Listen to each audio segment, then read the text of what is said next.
Друзья, приветствую вас на канале Словения с Хельга Уайт. И перед тем, как мы начнем обсуждать новости уходящей недели, призываю вас подписаться на мой канал, поставить лайк этому видео и поделиться своим ценным мнением в комментариях.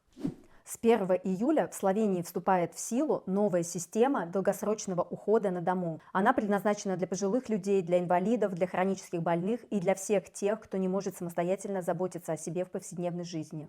Государство обещает от 20 до 110 часов бесплатной помощи в месяц, в зависимости от степени нуждаемости.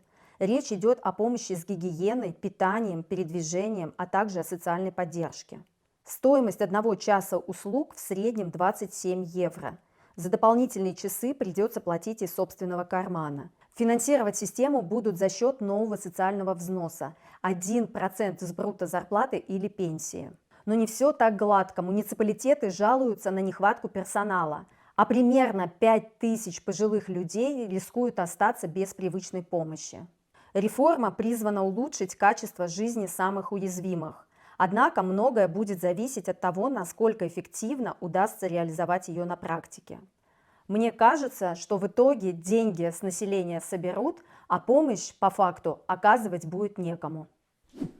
В самом сердце Любляны, на месте будущего многофункционального комплекса «Имоника», состоялась торжественная церемония. В землю была заложена капсула времени, ознаменовавшая начало основных строительных работ самого масштабного частного проекта в Словении. Проект «Имоника», стоимость которого оценивается от 400 до 500 миллионов евро, включает в себя торговый центр, 2 отеля, офисные помещения и 3 жилых здания. Комплекс раскинется по обе стороны железнодорожных путей. Этот проект является частью масштабной реконструкции центрального транспортного узла столицы. Параллельно с ним ведется модернизация железнодорожной станции, а вскоре начнется строительство нового автовокзала.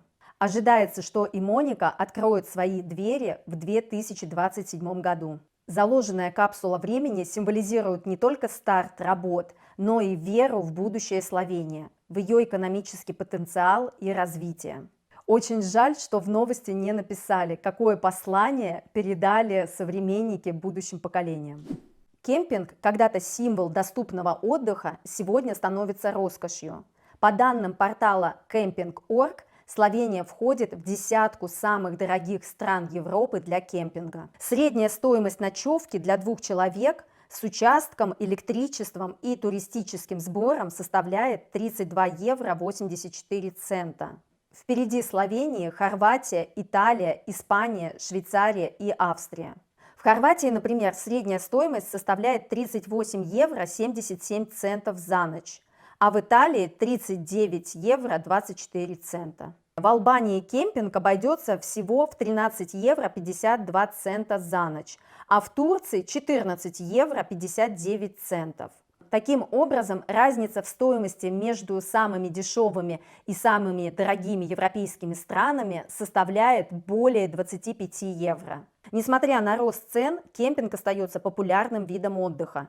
Туристы ценят близость к природе и свободу передвижения. Однако, планируя отпуск, стоит учитывать возросшие расходы и заранее бронировать места, особенно в популярных направлениях. Таким образом, кемпинг в Европе – это не просто палатка и костер, а серьезная статья расходов в семейном бюджете.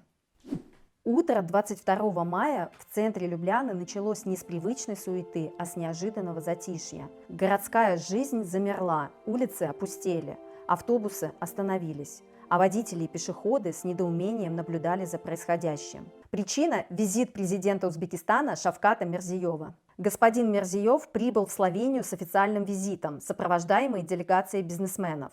Его встречали президентка Словении Наташа Пирц-Мусар и премьер-министр Роберт Голоб. Цель визита – укрепление политических и экономических связей между двумя странами. Визит главы Узбекистана символизирует растущий интерес к Словении как к стратегическому партнеру в Центральной Европе. Это открывает новые возможности для сотрудничества в сферах энергетики, логистики, туризма и высоких технологий. Для Словении это шанс расширить свое влияние на евразийском пространстве и привлечь инвестиции в ключевые отрасли экономики. Хотя временные неудобства в центре города и вызвали недовольство у некоторых граждан, Власти Словении считают, что граждане могут и потерпеть ради экономической выгоды для Словении. В Словении разгорелся острый спор. Министерство природных ресурсов выдало разрешение на отстрел 206 бурых медведей. Это решение возмутило экологов и активистов, а возможно и самих медведей. По данным организации Alp Adria Green, 70% из разрешенных к отстрелу медведей – молодые особи, включая медвежат. Экологи утверждают, что такой массовый отстрел может привести к резкому сокращению популяции, которая уже составляет всего 656 особей, что значительно ниже целевого уровня 800. Активисты обвиняют власти в научной необоснованности и отсутствии независимой проверки данных, на основе которых принято решение. Они требуют немедленно приостановить разрешение и провести независимую экспертизу. Этот случай вновь ставит под вопрос баланс между сохранением природы и безопасностью человека, вызывая общественные дебаты о будущем существовании людей и природы. Австрийская компания Kontron продолжала продавать через словенскую дочернюю компанию Iskra Technologies телекоммуникационное оборудование в Россию, несмотря на санкции ЕС. Kontron делает сложные устройства для связи. Они помогают передавать звонки, интернет-трафик и данные. Одно из таких устройств, C3000, умеет даже перехватывать и анализировать коммуникации. Санкции ЕС запрещают продавать такую технику в Россию, чтобы ограничить возможности для слежки и контроля. Но Kontron смогла получить специальные лицензии еще до введения санкций и продолжила поставки. По документам это выглядело законно, но правила ЕС говорят, что санкции действуют на все контракты, даже подписанные до запрета. Исключение сделано лишь для медицинской и спасательной техники. Сейчас полиция Марибора расследует эту ситуацию. Компании предъявляют обвинения в мошенничестве и нарушении законов. Если вина подтвердится, то срок очень серьезный – до 8 лет тюрьмы. Получается, что за красивыми бумагами и лицензиями скрывалась возможность поставлять в Россию оборудование для контроля и слежки. Европейский Союз планирует ввести пошлины на небольшие посылки, которые поступают из стран не ЕС. Эта мера направлена на борьбу с уклонением от уплаты налогов и поддержку местных производителей.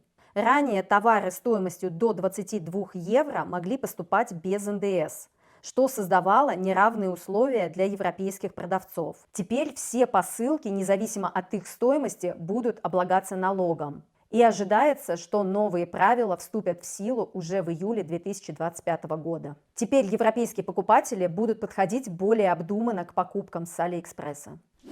Ну и в конце традиционно новости погоды от Алисы. Алиса, какая погода будет в Любляне 26 мая? Завтра в Любляне от плюс 10 до плюс 23. Дождь с грозой. Очень дождливая выдалась весна. Понимаю, зато в мае будет много грибов. Друзья, на этом мои новости подошли к концу. Не забывайте, пожалуйста, подписываться на канал, ставить лайки и делиться своим мнением в комментариях. Пока-пока, до новых встреч!